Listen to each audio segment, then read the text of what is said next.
You are listening to the Two and Out CFL podcast, a proud member of the Canadian Football Podcast Network.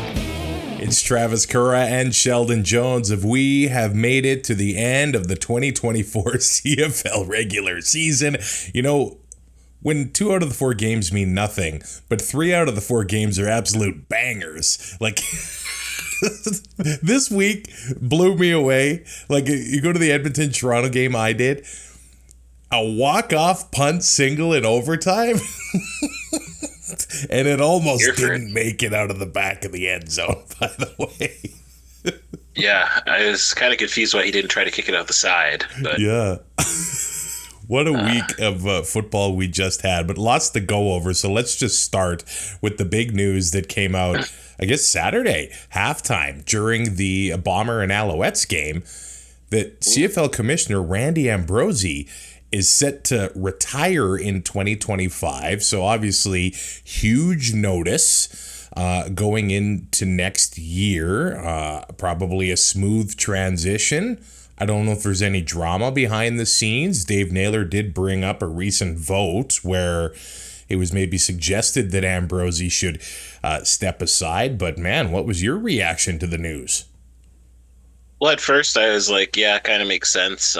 There was rumblings, and Randy did some good things, and he's just a puppet, so it's not like he takes the blame for stuff that maybe didn't work. So, he held the job for the same length of time that usually it gets held if it's a good commissioner, not like Jeffrey Orridge where it's only a couple of years and you're gone. But I think Randy's a really good guy, and I think he really loved the CFL, and you can tell that when you talk to him. I actually had a chance to chat with him at the game this weekend. He was in Regina, and our friend Cindy was walking us through to meet some other friends, and we just ran into Randy. So nice. I had a little chat with him. Yeah, he said apparently they were waiting until Tuesday. That's when they wanted to make the announcement, but they found out that it was going to get leaked by... He actually told you this? Yeah. Wow. By a certain Sportsnet reporter. Oh, wow. I don't care for. He was just negative about the CFL all the time. And that's Arash Madini. Mr. Arash, he's not a fan of Randy either. So no. No. He likes to tag some of his reports with, "This is Randy Ambrosie CFL." So I don't know if they have something personal going on behind the scenes, but it has appeared that way at times.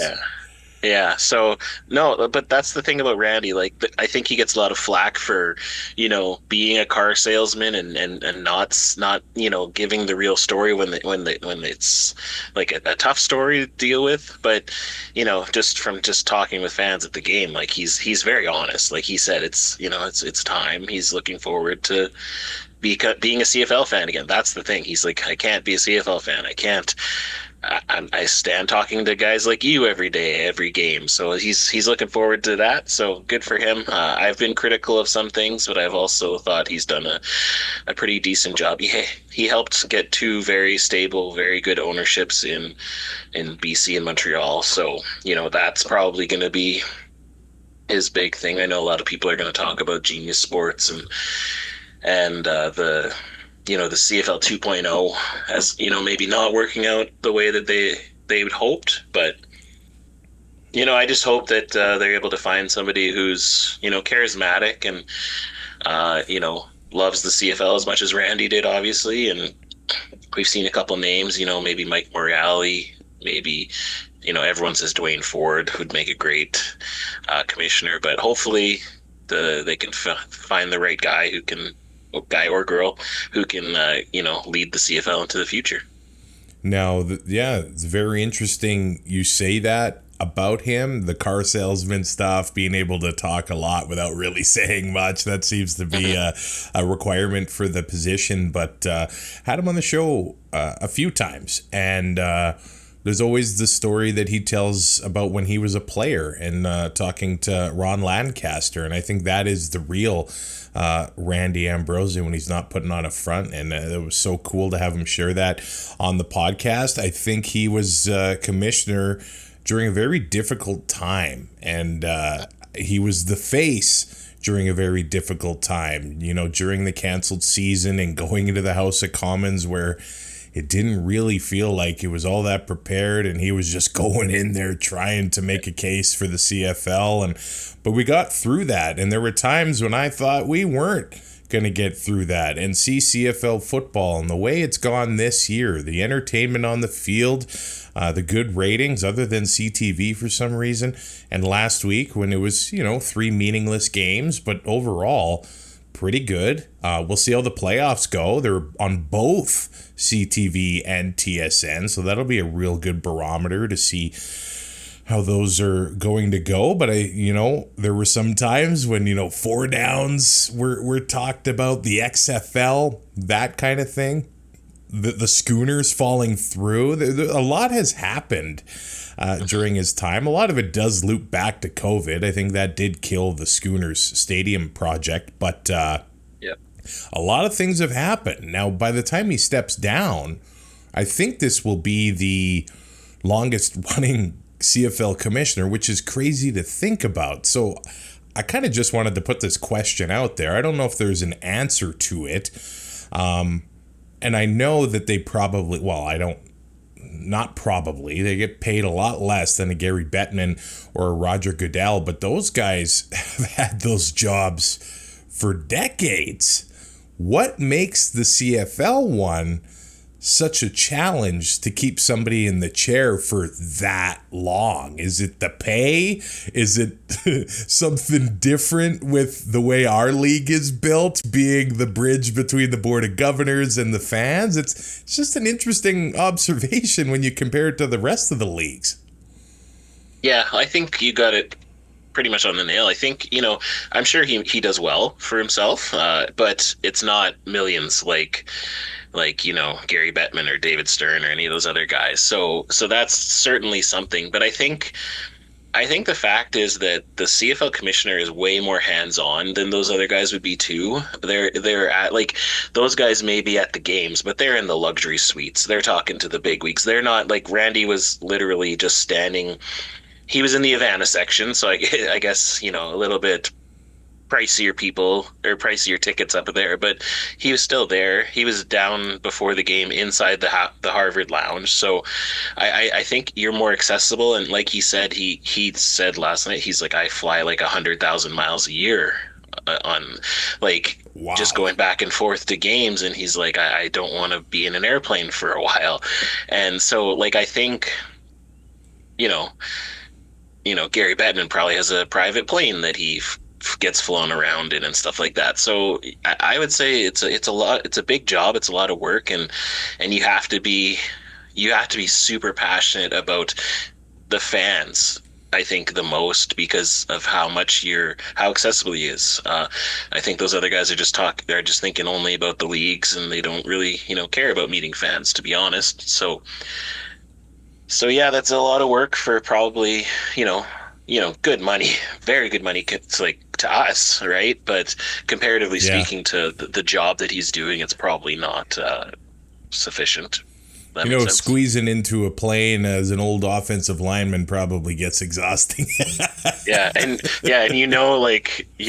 he may be flying business class, but it's not. You don't have your own pod stretching out, exactly. having a nap. Yeah. So it'll be interesting to see. The search will now be on, and the rumors will fly as to who is going to be the next commissioner of the Canadian Football League. So it is good, like he said, the fact that it's not going to be a distraction during the Grey Cup and the playoffs. We're going to let the playoffs happen.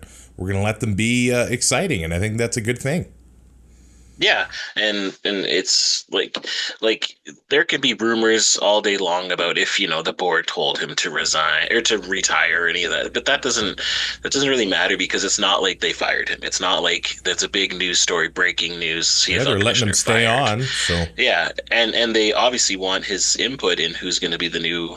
They probably want input. They want a smooth transition. So helping them through that, and that's what I'm sure he got with. When he started, I would assume. I don't know. I can't remember.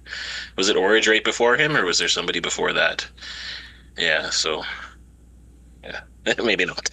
uh, but like I think, yeah, like when I was at the game, and Mike Morielli's name was brought up when I was talking with Alex from the Piffles podcast, and he just did that job with the Canadian or the Canadian Basketball CEBL, League. yeah. Yeah, yeah, and so smaller scale than the CFL, but he just literally did a commissioner job of a Canadian sports league, and he's a former Yeah. CFL player. So it seems kind of perfect. So we'll see if that does line up and if he is the guy there. But I'm just excited to see this new commissioner's vision, even though it's the board of director or governor's vision. But I'm interested to see how this transition works and what we get. Before we get to week 21 of CFL action, the mailbag has been firing off. Everybody reflecting on the season that was, and more memories added to that memory bank after this past weekend. Matt's writing into the show through the mailbag at twoandout.ca. He says, "Hey guys, I love the show. Started listening early this season to enrich my CFL viewing and add more perspective to the game.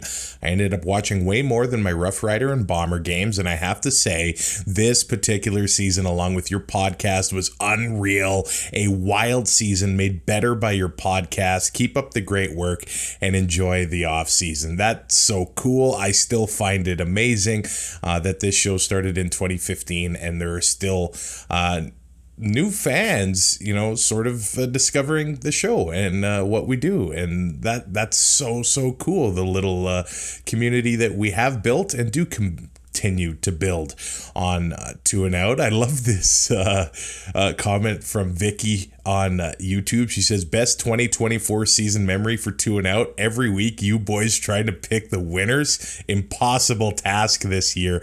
Man, there have been times when I've been pushing 2/3, 70%. Not this year. I was just trying to go 500. Honestly, it was a tough year that way.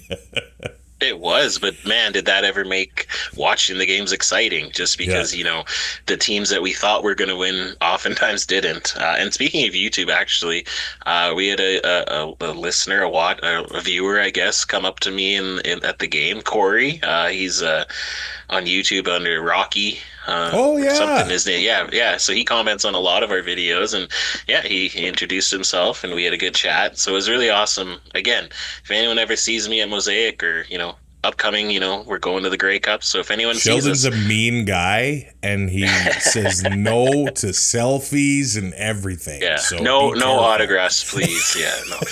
No, it's great. So like I said, hey, thanks again, Corey. It was nice to meet you. And it's very humbling when somebody comes up to you and tells you that they like your podcast. Like it's amazing. Sheldon's a big shot now. I love it. Mr. Yeet, 2003 on the... do that again, Sheldon? I just love that is a handle on there. They're probably not a wrestling fan. Well, maybe they are. I hope so. But saying the most controversial moment of the season has to be the Command Center weirdness in the Ryder Ottawa game. And then he also says, a few thoughts on this season. And this was such a strange season, and Marshall Ferguson kind of brought it up on the broadcast over the weekend. Like, you can't almost look at an entire body of work for the entire team or the entire league. Like, the Bombers that finished the season are completely different than the Bombers that started it. Same for pretty much every team in the league. Every team. I look at the Stampeders, like they looked like they could have been a third place or a crossover team until they lost that home game to Ottawa when Jeremiah Masoli started in the summer, and then they ran into the Elks back to back, and it was over. They completely fell apart at that moment. But Mr. Yeet saying there, a few that started terribly and finished out okay, like Hamilton.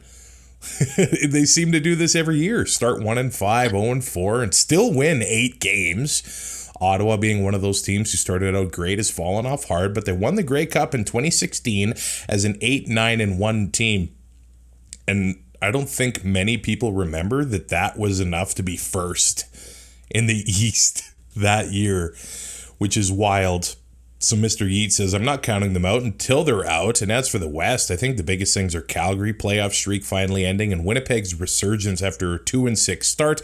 And even Edmonton 0-7 to end the year with 7 wins is wild as well. And yeah, that sums up pretty well this CFL season. And what a game it was between the Ticats and the RedBlacks here. Both teams clearly wanted to win, Sheldon. The RedBlacks getting a 37-31 win.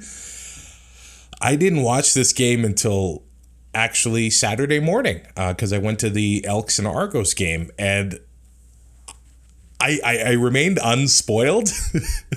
I was like, both Friday night games were way more entertaining than they had any right to be. Clearly, all 4 teams wanted to win. And maybe you could argue for Toronto. Maybe they weren't in it, as much without, playing their starting quarterback. The other teams, they did. They played their starters there. But this Friday night game, and it came right down to the end too. It was so awesome. Yeah, everyone on Hamilton playing for next year, everyone on Ottawa just trying to get back on track so that they could, go into the playoffs with some momentum. And yeah, we just got treated to a really good game. It kind of kicked off, a little more into high gear in the second half there. But yeah, Bo Levi Mitchell, career best and Ticats best. Isn't that wild? Pretty remarkable, So I think it's safe to say that unless he decides he's done and he wants to go out that way, safe to say he shouldn't have a problem finding a job next year if it's not, remaining in Hamilton. Well, right now, I think the Cats are going to stick with him, and I certainly they should. I just don't know if Milanovic is willing to swallow his pride when it comes to him benching him and bringing him back. But obviously, whatever he caused him to bench him, maybe Bo showed him that wasn't necessary anymore. I don't know, but yeah, I would think he would stay with the Ticats. It's just you don't know. The way the game started, Devontae Dedmon back onto the field for the RedBlacks. He returns at 55 yards, and then they take an illegal block penalty. And I was like, oh no, this is the RedBlacks of last week. This is the RedBlacks of their losing streak. They got to get this figured out in a hurry if they're going to want to go to Toronto and win in that East semifinal. And then that drive actually ended up with a fumble and the Ticats recovering it. The Ticats didn't do anything with it. But yeah, penalties, turnovers early in the game. Obviously, the RedBlacks were able to recover from it, but it feels like just a completely different way than they started the season, the way that they were winning. Because I know Drew Brown didn't fumble the ball there. He did throw an interception later in the game, but I think why he did so well this year is because he wasn't turning the ball over.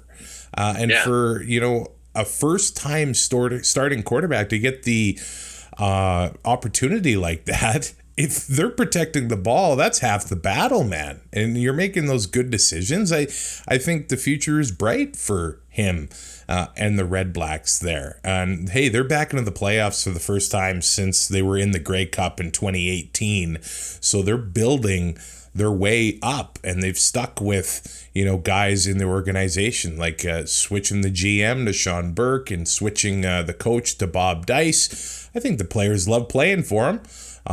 And now they're into the playoffs.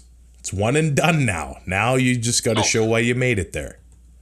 For sure. And I think a lot of also the addition of Tommy Condell as the offensive coordinator, he's had, his ups and downs in the past when it comes to being an offensive coordinator, but I think he does have a very good offense. It's just sometimes it hasn't been utilized properly.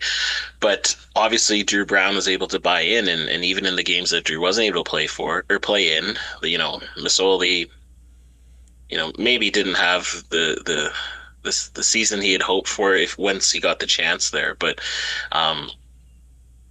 like you said, it's one and done. It's any given Sunday going forward, and realistically, any of these 6 teams that are left could win it all. Because every single team has shown flashes of brilliance and shown flashes of terrible. So it's going to come down to which team shows up here in the playoffs. But I wouldn't count Ottawa out of it. No, that's for sure. They actually got on the board first with a touchdown. Anyway, it was Drew Brown ended up hitting Braylon Addison, who was the starting running back for the RedBlacks in this game. I kind of wonder now I know Drew Brown was hurt for a few weeks, but Rock Armstead, at times he looked great in Ottawa. At times they couldn't really get it going. But some of their struggles started happening after that release. I guess you can't put a price on the locker room getting along and, the gelling like that. So the issues must have been pretty serious for them to say, hey, nah, this isn't working, right? Yeah, and it's just kind of ironic because you think if you got rid of a bad apple, that the rest of the orchard would flourish, but it seemed to be the opposite. They got rid of him and then they went on a skid. So I don't know what actually happened there, but just for Ottawa fans, I think it's got to be good to see them be able to beat the Ticats. I know it came very close at the end, which we'll discuss, but the Ticats were playing their hardest. They were not taking anything easy, and the Ticats have been one of the best teams in I'd say the last quarter of the season. So that's got to be a good feeling if you're one of these Ottawa players or fans. There were a couple moments in this game where it felt like the Ticats of early in the season. Tim White dropped, I think he had a few that he probably would normally catch, but then he makes a circus catch, later in the game, and you're like, what's going on, man? But Keandre Smith gets hit for a touchdown by Bo Levi Mitchell. And the Ticats offense was moving the ball. We saw Greg Bell had a great second half touchdown, untouched, 21 yards, just making it look easy there. But there was a big turning point in this game when Bo hit Stephen Dunbar for a 58-yard gain, and then he fumbles the ball. Now, the RedBlacks ended up turning that one into a field goal and taking a 1-point lead at that point, and there were still plays to be made after that because the next drive, Dunbar kind of redeemed himself. He ended up having a 26-yard touchdown, and then it was punched in by Ante Litre, and the Ticats ended up taking the lead again. But then the RedBlacks take it back by getting 2 more field goals, and then at the end of the game, this is absolutely wild. 2 minutes left in the game. Khalil Pimpleton gets hit by Drew Brown for a 65-yard touchdown as the RedBlacks take the lead with 1:40 to go. And then you got the sense, hey, nothing to lose for Bo Levi Mitchell and the Ticats. Let's get her done. Well, 33 seconds left, Sheldon. First and goal from the 1, and the Ticats can't get it in. Now, this game meant nothing, but what did you think about the play calling there? The first 2, well, actually all 3 went to Litre. He's usually Did that money. remind you of the Grey Cup against Ottawa a little bit? You're like taking it out of the MOP's hands. I know Litre's usually money, but that was a crazy defensive stand from the RedBlacks. Yeah, I wonder if Bo felt that way. I didn't even think about that until you just said that. But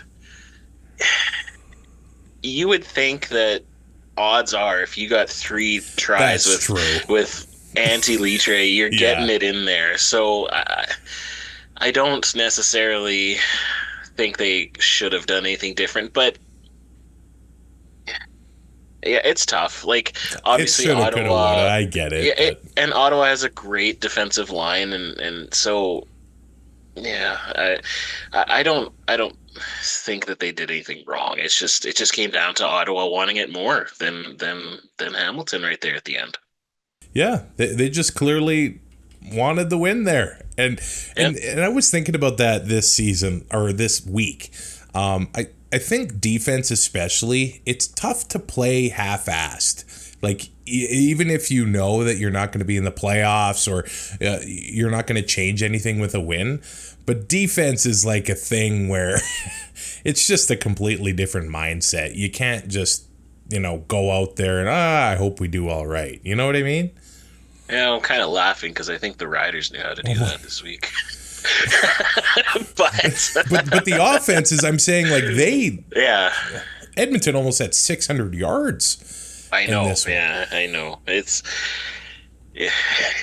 was crazy, and the funny thing, you could tell how meaningless this game was, like, because when Dunbar had that fumble, the first thing they said on the broadcast was, "Oh, don't worry, those yards still count for Bo Levi Mitchell." It's like I laughed quite a bit there, but yeah,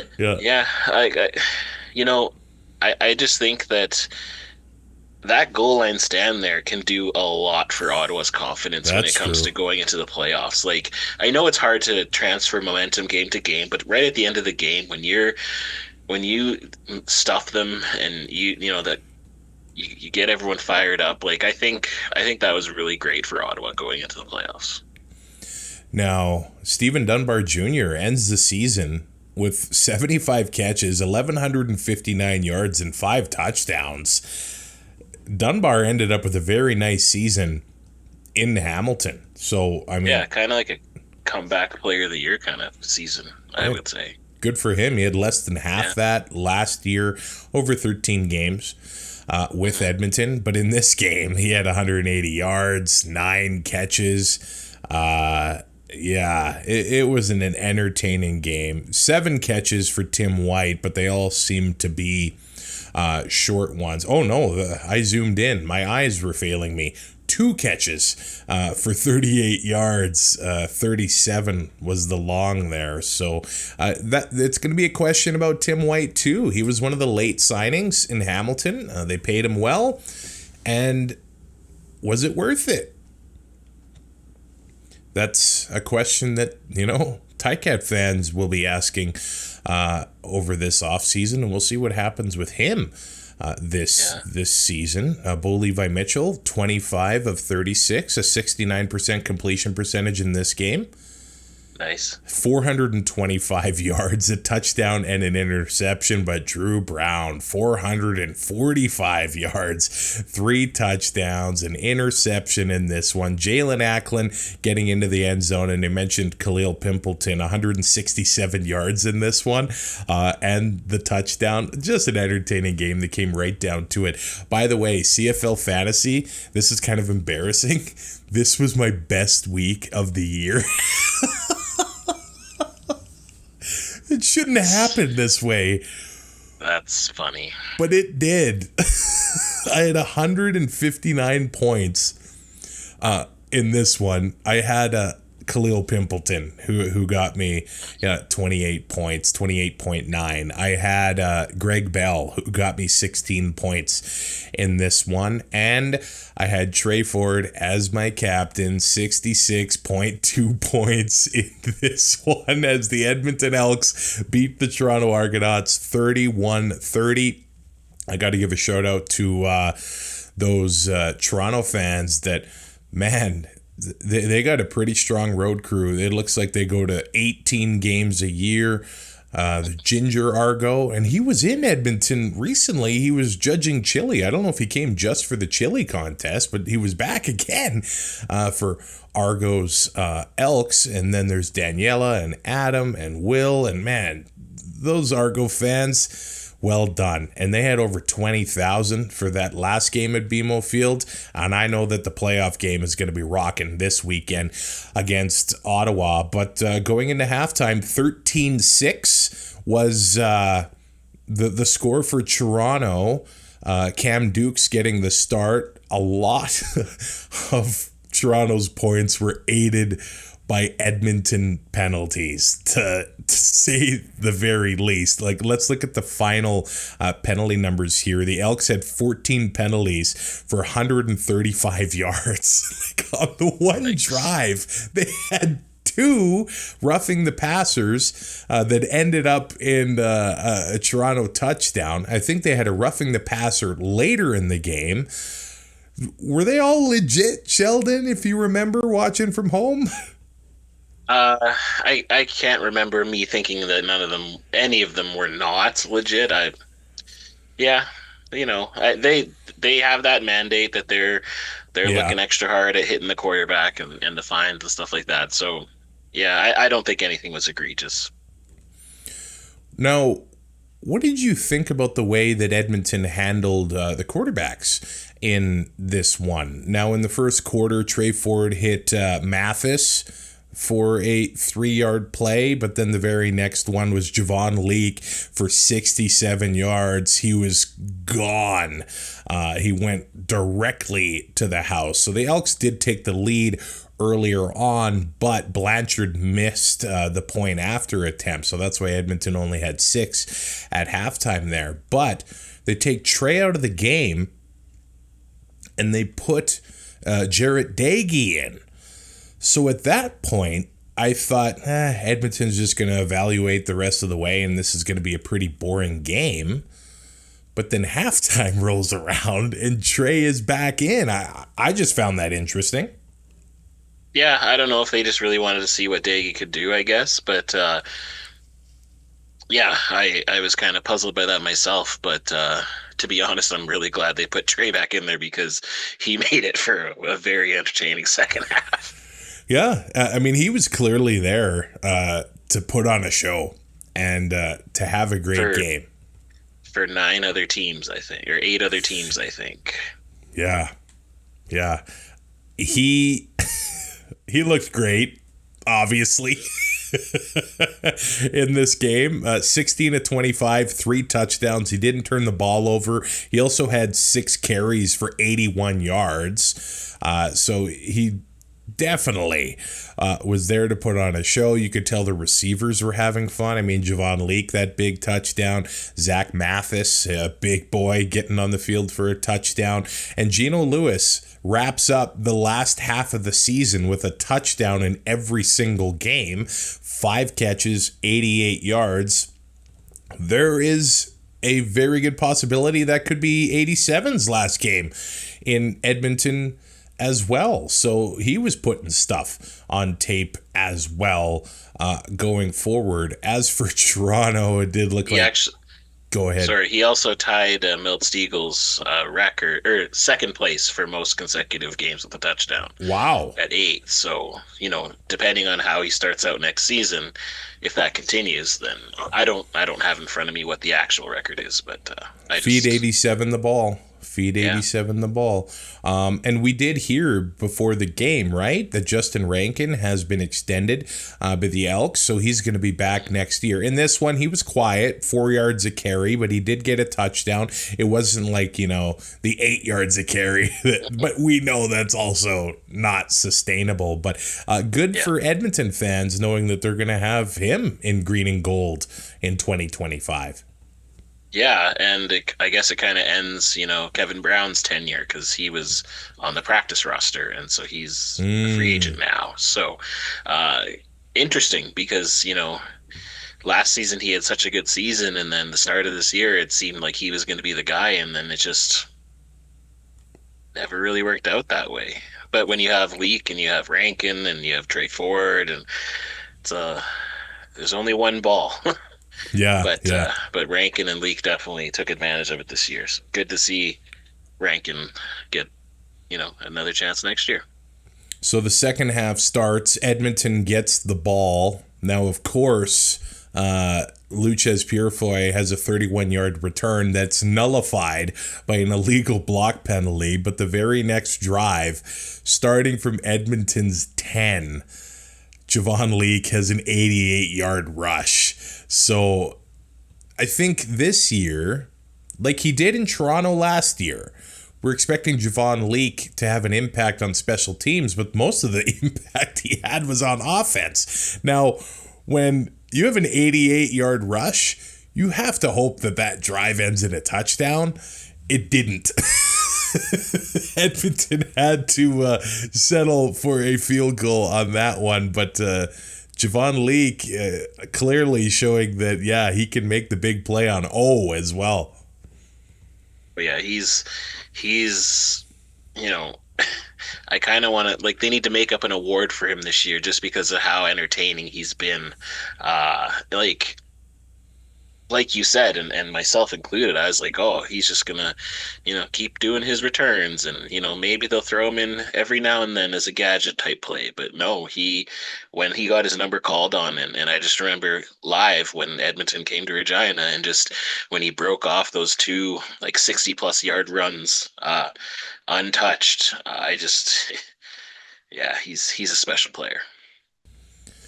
On the Toronto side of things, you could tell towards the end of the first half, they were just continually feeding Mackay Polk the ball to get him to 1,000 yards. And in the stands, it's like, figure it out, Edmonton.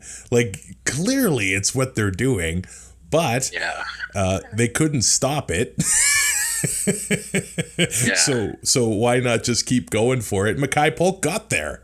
A rookie in the CFL, 61 catches, 1,024 yards, 5 touchdowns on the year. He averaged almost 17 yards a catch. So he's become a pretty big piece of that Toronto offense.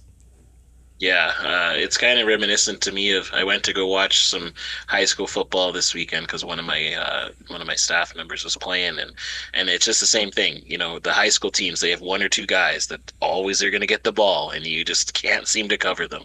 But yeah, Polk did a really great job this season, and I can't really think of a rookie that's gonna touch him in this Most Outstanding Rookie award. So I think he's got it, since the only other person I think that could give him a run for his money was Shamar Bridges, and he just got hurt.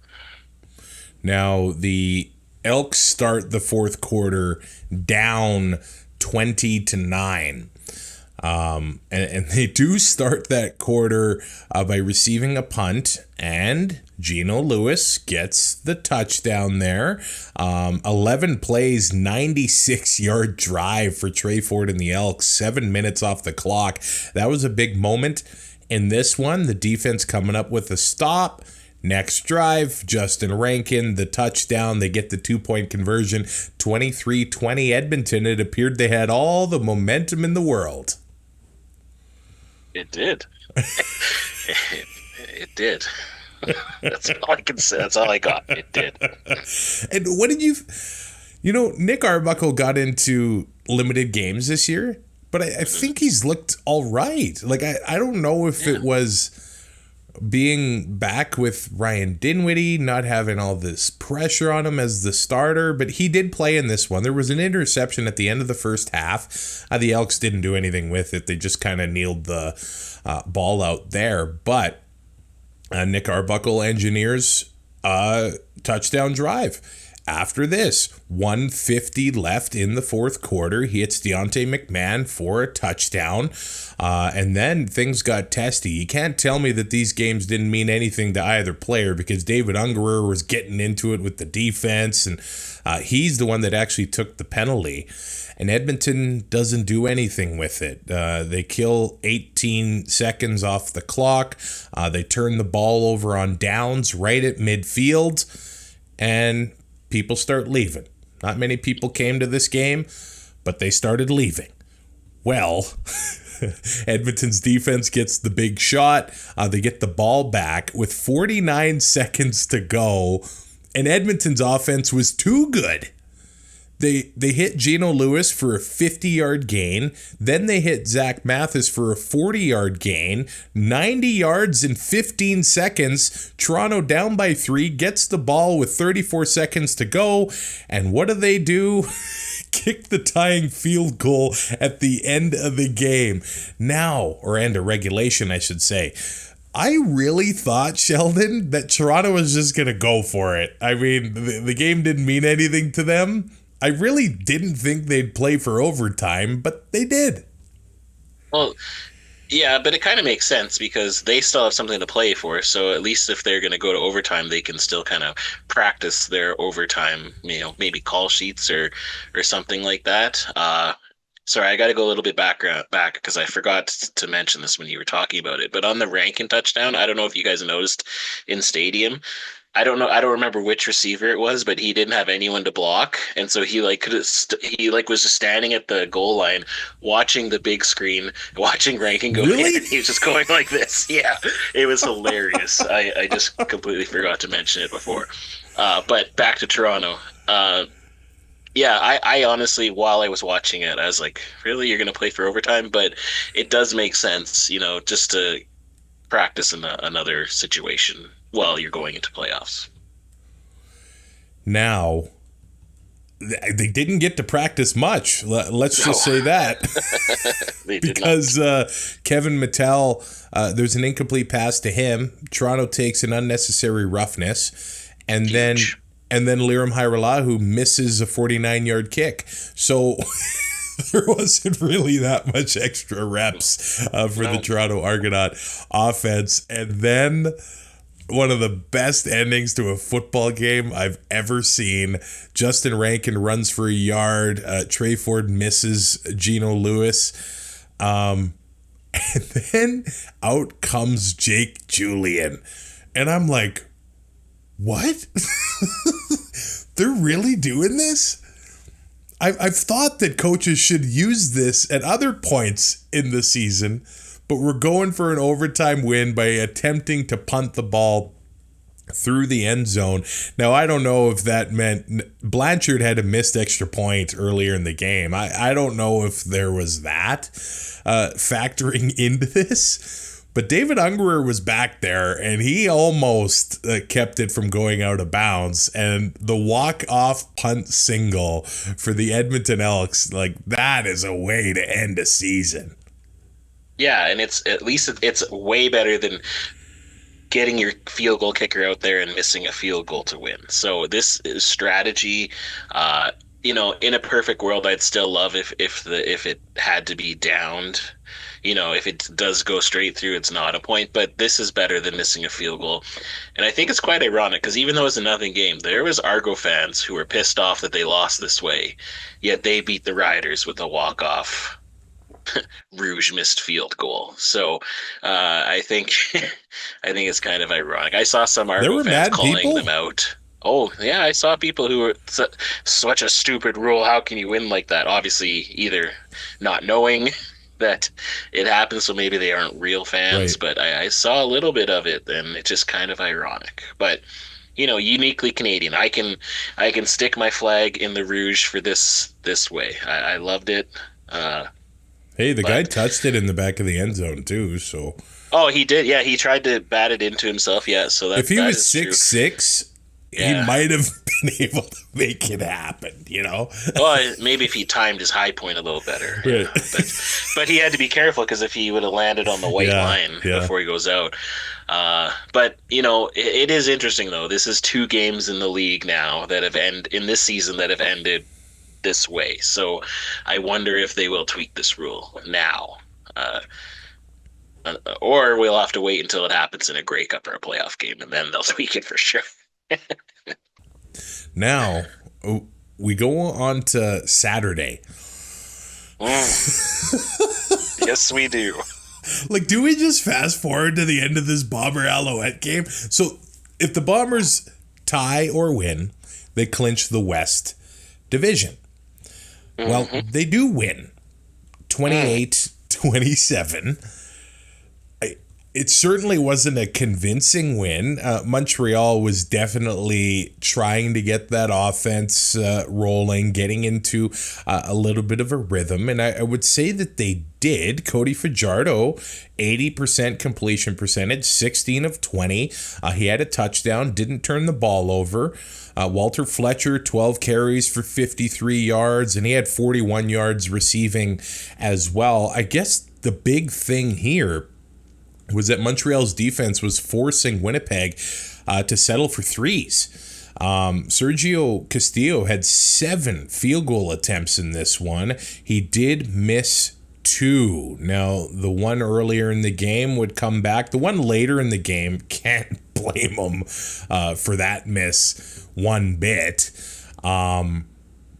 Winnipeg, 24-32, 331 yards and a touchdown for Zach Collaros. They couldn't really get Oliveira going much against the Montreal defense. 11 carries, 35 yards for him, and 3 catches, 11 yards. So Oliveira was pretty much a non-factor in this one. But I will bring up the stat that you put on the sheet, Sheldon, which is pretty significant. Canadians leading the CFL in rushing and receiving for the first time ever.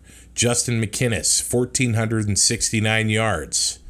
Nice. And Brady Oliveira getting 1,353 yards. That is a pretty cool thing that we can be, I think, pretty proud of in 2024, man. Yeah, it's great to see that, there's a lot of people who don't like the Canadian ratio and think it's, they should just be playing the best players. But it's good to see that, the best players can be Canadian and in skill positions. And it's, they both had really good seasons. I think Justin had the potential to have like an even better season because he definitely cooled down in the middle there once Vernon Adams got hurt and Nathan Rourke kind of came in there. It seemed to cool his jets a little bit. And, Brady, again, he started slow, but he definitely had a good, I'd say, 3/4 of the season. And, getting primed for the playoffs because this is now Brady Oliveira time. Once the West Final hits, that's why you pay him the big bucks in cold weather game in Winnipeg to pound the rock. I think for Winnipeg, like right now, it kind of seems like their kryptonite is Montreal and Toronto. And I think they're probably kind of nervous. Well, of course they are, to play either team in the Grey Cup. And in this one, beating Montreal, but Davis Alexander came in at the end of the game, and he was almost just as effective as Cody Fajardo when he was in there. Like, this guy can move the ball, and I don't know what his contract status is. Maybe I'll try to look it up here in a bit, but I think he's probably going to be another one of those backups that's going to be highly coveted across the CFL if his contract is coming up. And hey, Trey Ford's contract is coming up. This is going to be quite the interesting offseason. But Montreal, they got that touchdown drive.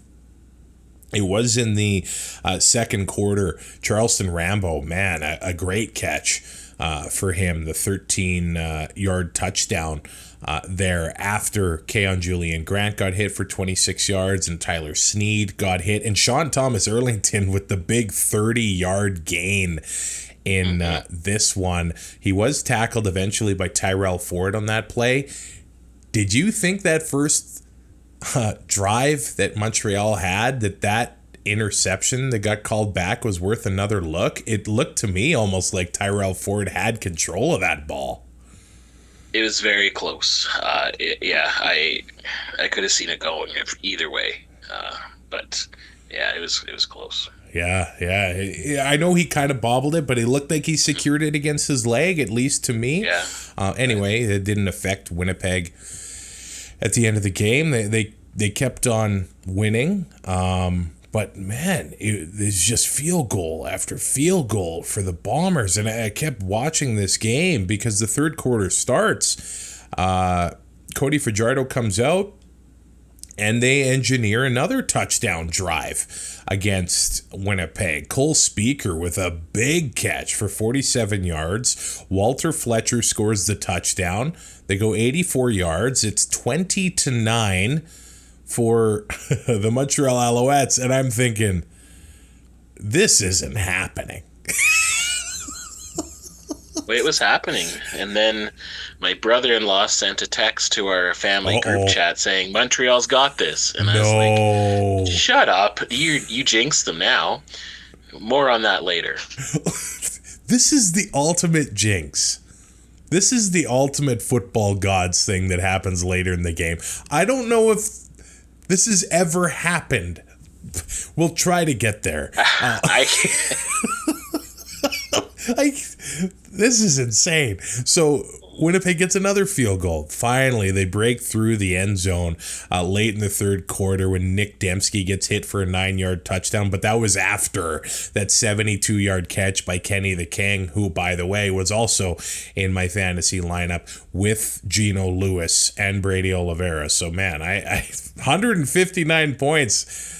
At least I ended the season on a high note. I know you say momentum can't go from game to game, or it's hard to carry it from game to game. Yeah. Can I carry fantasy momentum from week 21, 2024 to week 1, 2025? I need to kind of make a funny comment on fantasy too at my wife's expense, unfortunately.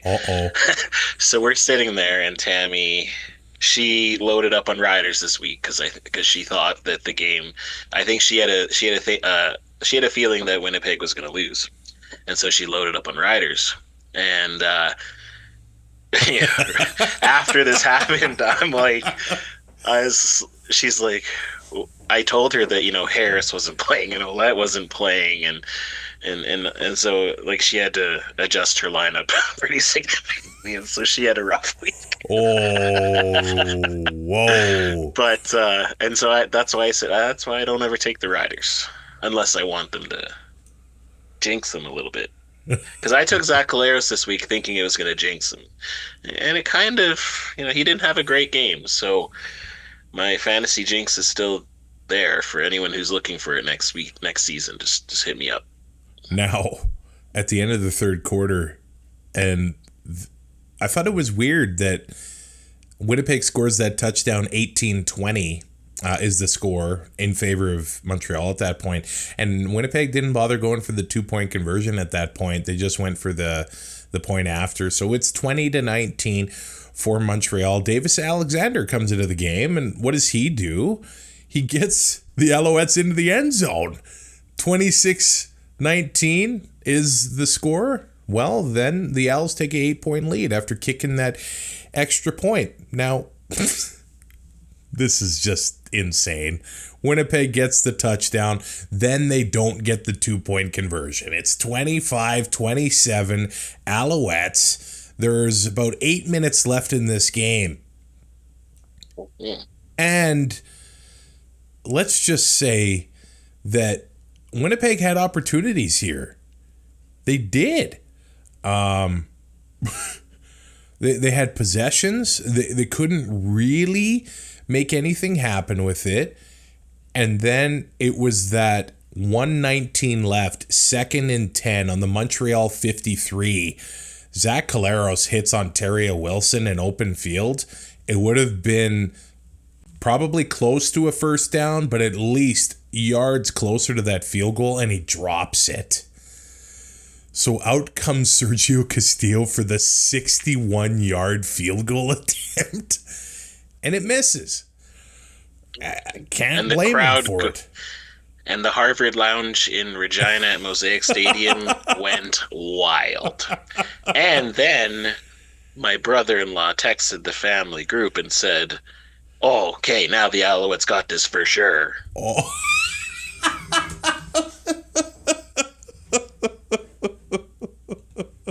And I said, "Are you kidding me? You jinxed them again." And then the football gods. This is insane. I've never seen anything like this. Sean Thomas Erlington has a 2-yard gain and then another 2-yard gain, and the Owls line up to punt from their own 23 with 17 seconds to go. Well, out of nowhere, a leaf tornado. This crazy wind picks up. Yeah. Like crazy. There's debris flying everywhere. I thought it was confetti. I thought they accidentally shot off confetti before the game was over or something. And there wasn't any wind on the previous 2 plays. Just out of nowhere, they're ready for the punt, the play clock's running, and then here it comes. So So then you feel bad for Joseph Zima. The way that wind shot that punt out of bounds. What it ended up being, I think, a 21-yard punt. Well, it was even the craziest part was that it bounced and then it went back, but because it wasn't touched, the clock didn't even run at all. Right. I'm pretty sure. No, that's on right. kickoffs. That's on kickoffs. Yeah, that's only on kickoffs. My bad. My boss told me that this morning, and so the punt did end up eating 7 seconds off the clock. So all that had to happen was Brady Oliveira. He ran it. He got it into the middle of the field, and Sergio Castillo gets another shot at that game-winning field goal, 10 yards closer. That 51-yarder gets drained with time expiring, and the Bombers win the West with an 11-7 record. And you could hear a pin drop in the Harvard Lounge at the Mosaic Stadium. This is insane. 11-7, the Bombers win. The way that they started the season, wow. Securing the win that way. I was absolutely dumbfounded after that. How can you... The weather coming up like that, it is one of the most amazing things I've ever seen. CFL scripted. It contributes to another wild ending in 2024. I'm still blown away trying to talk about it now. Like, how do you even analyze that? I don't know if you need to elk this or not, but I got a really funny tweet where I have to read it. I'm sorry, but if you have to bugle it, so be it. Where is it here? So, if wrestling has the Montreal screw job, I'm wondering if we can call this game the Montreal.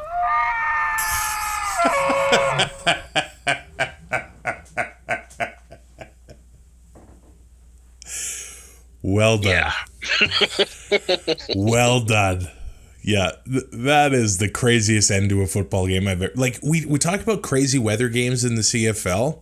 You know, the Ice Bowl, the Mud Bowl, the Fog Bowl that played over 2 days. We talk about the most recent, the Grey Cup in 2017 in the snow, that one. We talk about the Grey Cup between Edmonton and Toronto in Hamilton in the snow. Like... Yeah, I was reminded of like that one field goal where it was like going, and then the wind like made it drop. Like, but the wind was crazy the entire game, so it's not like it just came out of nowhere like this. Like, that's the thing. It lasted craziest for 20 seconds. Like, and those other games, it's all game long. You kind of know what you're getting into. You try to prepare for it, but in this one, unreal. I think Montreal ended up using their timeout on a previous drive or before. Like, would that be a situation where you call a timeout? Like, what do you even do? I don't know. Like, I don't think anyone. I think like everyone was just like, "What is happening?" Like, perfect Dustin Nielsen. What is happening? I know he wasn't calling the game, but like. It was just bizarre. It was because I could see on TV, like there wasn't really any audio, so I couldn't hear anything, but you could see stuff like flying around, but it was the wide shot of the punt. And then I thought initially that he just shanked the punt. But no, like the wind literally was like, nope. Yeah, that is the most wildest things I've ever seen in a football game. So that meant that the Stamps and the Rider game didn't mean anything. So we just don't even have to talk about it. We don't really have to. Like, there's nothing to say from Saskatchewan's point of view. We saw Jack Cohn play. Yeah, Sheldon, okay. He looked like a quarterback that didn't get any practice reps leading up to the game. Yeah. I think there was one drive in the fourth quarter that he was like the 2 minute, like he was running a good 2 minute drill, I thought. Like if you talk, like I've heard that like players have like Mitch Picton and Trevor Harris and have told people that like this kid is going to be a future franchise quarterback. Mm. So I saw like for the very limited practice reps that he got, there were like he got a touchdown, his first CFL touchdown. So congrats to him on that. But it's just such a small sample size. But if I looking at it from 50,000 feet or whatever, Patterson didn't look good at all. He didn't even look good on short yardage. Yeah. But Calgary was blitzing the hell out of them. Like you could tell they were pressuring like crazy. But I just thought that Cohen was able to get the ball away quicker, and he was able to move the offense. The hurry up offense, I guess. So I think it'll be interesting to see next year if Trevor's back. The battle for that. If it's the same three quarterback, let's say, I would be more inclined to see what Cohen can do as opposed to Patterson. I'm not going to let one quarter of play, you know, make that happen. But I think it was just interesting. I think there's a lot more upside. Maybe I don't know. I'm going to say that Toronto's, and I don't think this is any breaking news, Toronto's depth guys are better than Saskatchewan's depth guys.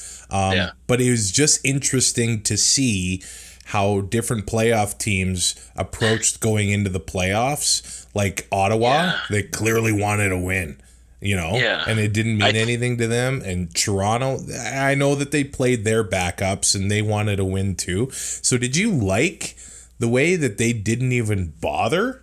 Well, it's not that. I think it's I think it's three different situations because Toronto, they knew the entire week we're playing with our backups. We're just going to try to, get out of there healthy. Ottawa, they played their starters because they wanted to win and they wanted some momentum going to the playoffs. Toronto or Saskatchewan practiced the entire week with anticipation that the game was going to matter, and so the starters got all the reps all week long. And then, 10 minutes before you go out there, you find out that 7 or 8 of your starters are not even dressing.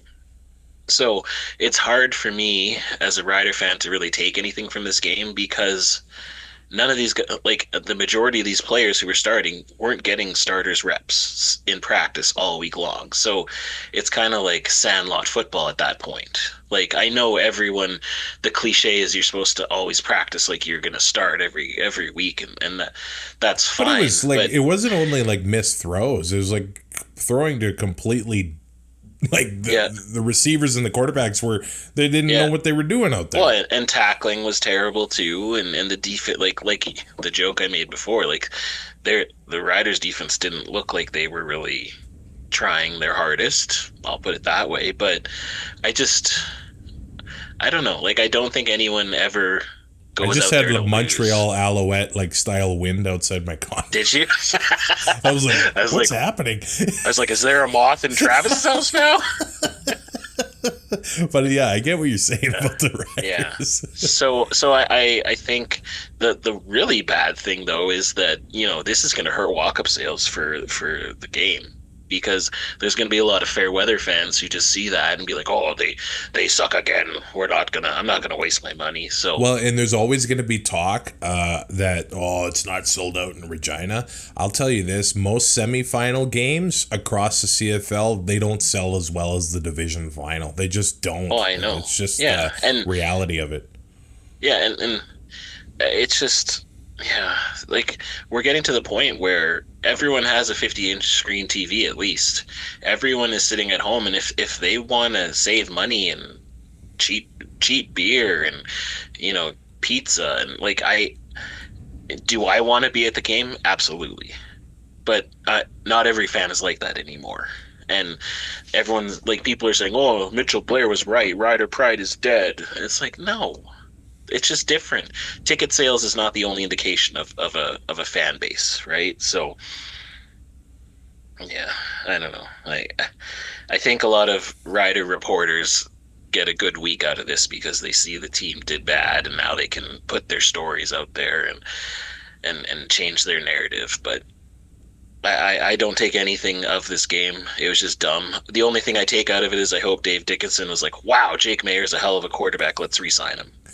I will say, like, he looked good. I just want to say props to the Stamps. Like, they showed up wanting to win. They looked like they were having fun. And, like, how hard is that to do? And, like, Dedrick Mills, like, some of those DBs, they were getting smashed more than he was getting smashed in this one. He had 128 yards for the Stamps. Clark Barnes had a few good catches, 3 catches, 90 yards and a touchdown. Cam Eccles, he's got talent, a touchdown for him. And Mark and Michelle had a big touchdown as well for the Stamps. It looked like they just went out there and they had fun, man. Jake Mayer, 3 touchdowns, 293 yards, 19 of 26. There's definitely going to be changes in Calgary as far as the roster goes. I don't know if they're going to be changing anything else off the field, but that's good for them for showing up and making the Rider backups look silly. That's really what they did. They just dominated them from the get-go in this one, and that tells me, like, I just wonder, they would have given the Riders a fight even if the starters were in there. Well, for sure they would have. You know they would have, because they want to play spoiler, obviously, but I do think, like, you see how the what the Riders did to the Lions last game. And you see what they did to the Stamps this game. They're 2 different teams, 2 different outcomes. And also they had the bye week in there. So, but a lot of the players did stay. So, honestly, I don't think it's a terrible thing that the Riders didn't have a chance to win first, because 2 bye weeks in 3 weeks might not be the best thing for a playoff team. So keep playing and not having to worry about a bye week it might be good for the Riders here. But at the end, I think just like they're human beings on that team too. So they are watching the game beforehand while warming up. They saw that they didn't have a chance. So you're obviously gonna not play as hard, and you're just gonna try to get out of the game injury free, which is what they did. So I think the only thing that Rider fans need to take court here is they didn't have any major injuries, and they may get a couple guys back even before next Saturday when they host BC in the playoffs. I want to read a couple messages we got. They're Rider themed to twoandout.ca. One of them I really think that Sheldon is going to disagree with, but that's okay. We'll get to that. Now, George Hyde, he goes as Old Man Shouting at Clouds on YouTube. He's got the program there.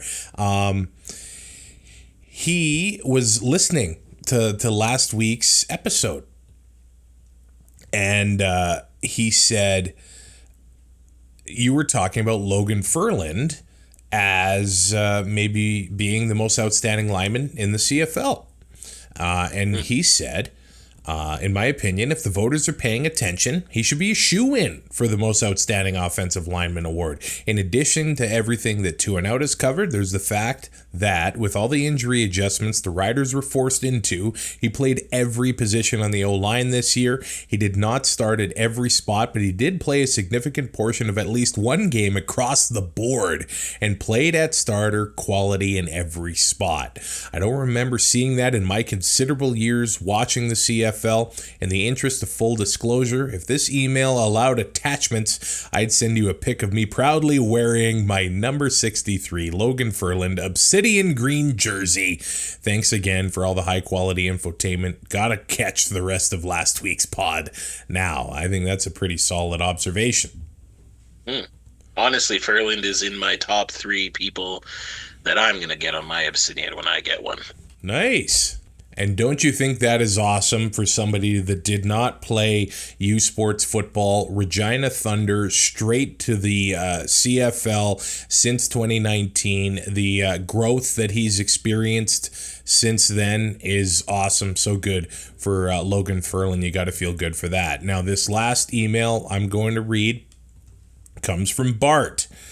And he wants to talk about Saskatchewan's record. I'm going to have your face on here to see how you respond to this email, because you wear your heart on your sleeve, man. So this is what Bart has to say. He thought Glenn Suter pointed out something interesting during the Saskatchewan-Calgary game that piqued his interest. Saskatchewan's first 5 wins of the season came against Hamilton twice. Hamilton was struggling. Edmonton twice. Edmonton was struggling. And then Toronto. This is pre-Chad Kelly comeback, pre-what Toronto has done later in the season. Then they beat Winnipeg when Winnipeg was still, that was before Labor Day in the summer. And that's a good start against weaker teams that were struggling. However, then they lost to Montreal, Edmonton, tied Ottawa. We know that game comes with a lot of, controversy. Then they lost to Montreal, Toronto, Winnipeg times 2. Finally, they beat Calgary.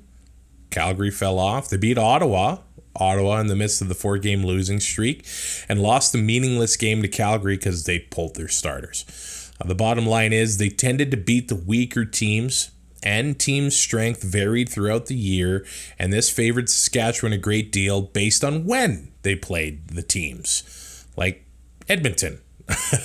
Earlier in the year. They ultimately finished with a record of 9-8-1. What's my point, Bart says? They're not a top 3 team. They're much improved. They're a good team.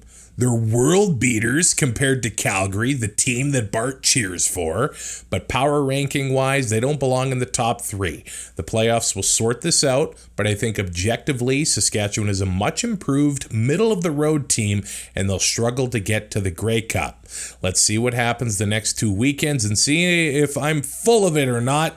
Great podcast. Never miss an episode. If you ever want to talk officiating, Bart is here. I will keep I'll take that, and we do want to talk officiating one of these days with you, man. So interesting, I think, and I think fair analysis on the Roughrider season. Yeah, it is fair, but the thing that I think goes in the Riders' favor to being just more than a middle of the pack team is in every single one of those games outside of the Edmonton game that they lost at home. They were within, 3, 4, 5 points of the win. And I think that just the fact that they were that close is remarkable. And like he said, they have improved significantly from last year. You have to play the team that's in front of you. So you should win the games that you should win, and they did, and they lost games that maybe they shouldn't have. I don't know, man. You're throwing this at me here, but I'd say his assessment is fair. But I do think that they were getting hot right at the right part, and so when I do my power rankings, it's usually based on the last 4 weeks. So the Riders won 4 out of the last 5 games, right? They got streaky near the end of the season. And so I think for power rankings wise, there's the top 3 teams power rankings going into the playoffs. You have to put Toronto, Hamilton, and Saskatchewan. Winnipeg probably 4th. But when it comes to the playoffs, I think that sure, it might be a struggle for them to do the Grey Cup, but any team can win right now. Any of these teams have shown, like we said, brilliance and terribleness. So thanks for the email, Bart. And I can't wait to chat with you about officiating, and we'll see what happens.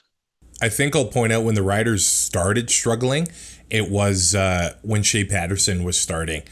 So they lost 35-20 to the Lions. Then they beat Winnipeg 19-9. Then they lost 2016 to Montreal. Then they got kind of smashed by Edmonton. And then they had the tie with Ottawa. But you know what? All the teams go through injuries, and they'll tell you that's not an excuse. It's just the way things go. That's the 2024 CFL season, man. Week 21 is done. I can feel the butterflies already building up. I see that there's a high of 0 for the Western semifinal in Regina. We'll be seeing the breath. The hits just hurt a little bit more. The ball is a little bit harder to kick, and your beer stays cold. I love it. Playoffs, baby. The playoffs are here, man. RedBlacks, Argos, the early game, Lions, Riders, the late game, both on Saturday. You can rate, review, and subscribe to Two and Out on your favorite podcatcher. Check us out on YouTube and go to the website, twoandout.ca. You can click mailbag. You can go to the merch store and you can find the links to our Patreon there as well. I'm Travis Currah. He is Sheldon Jones. It's playoff time, baby.